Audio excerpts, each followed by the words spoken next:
Magandang araw mga kababayan, narito ang pinakabagong weather update natin ngayong araw, September 4, 2025. Nakalabas na ng Philippine Area of Responsibility si Bagyong Kiko, pero ayon sa mga forecast, may posibleng sumunod na sama ng panahon dito at nagbabantang maging bagyo sa mga susunod na araw. Alamin natin ang pinakabagong detalye. Para naman lagi kang updated sa lagay ng panahon, i-click mo lang ang subscribe button. Ayon sa pag-asa, kasalukuyang nakakaapekto sa malaking bahagi ng Luzon at kanlurang bahagi ng Visayas ang southwest monsoon o habagat. Para sa magiging lagay ng panahon ngayong araw sa Metro Manila, Central Luzon, Ilocos Region, Cordillera Administrative Region, Batanes at Cagayan, makakaranas ng maulap na kalangitan na may kasamang kalat-kalat na mga pag-ulan at thunderstorm. Ang mga pag-ulan na ito ay dulot ng southwest monsoon at posibleng magdulot ng flash floods at landslide lalo na kung tatama ang malalakas na buhos ng ulan. Sa western Visayas at iba pang bahagi ng Luzon, magiging partly cloudy hanggang cloudy skies na may mga isolated rain showers at thunderstorm. Dulot pa rin ito ng southwest monsoon at kahit isolated lamang, maaari itong magdala ng biglaang pagbaha at landslide kapag lumakas. Samantala sa natitirang bahagi ng bansa, kabilang ang Mindanao, asahan ng partly cloudy to cloudy skies na may kasamang mga localized thunderstorm. Bagamat panandalian, maaaring magdulot ito ng malalakas na ulan na magdudulot ng flash floods at landslide. Ngayon naman, sa lagay ng hangin at karagatan sa northern Luzon, maaasahan ang banayad hanggang katamtamang hangin na umiihip mula southwest hanggang southeast. Ang taas ng alon sa dagat ay nasa 0.6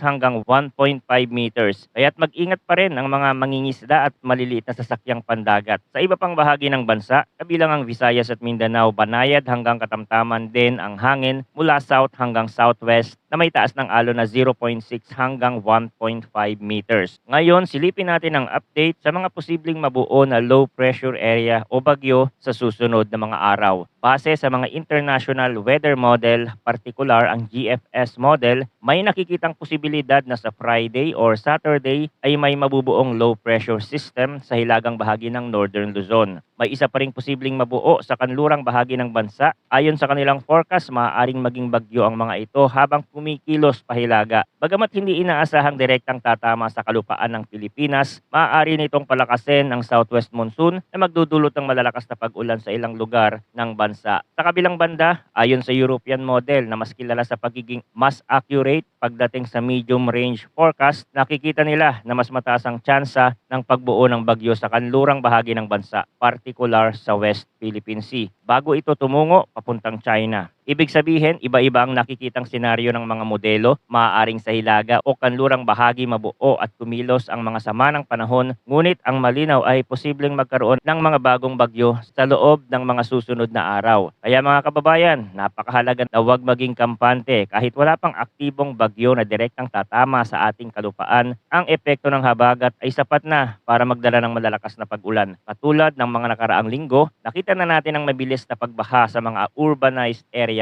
at ang posibilidad ng landslide sa mga bulubundukin. Mahalagang manatiling alerto at updated sa lagay ng panahon. Tandaan na ang forecast ay maaaring magbago anumang oras dahil sa mabilis na pagbabago ng kondisyon sa dagat at himpapawid. At dito sa ating channel ay patuloy magbibigay ng pinakabagong update tungkol sa lagay ng panahon para lagi kayong handa. Maraming salamat sa inyong walang sawang pagtutok at suporta.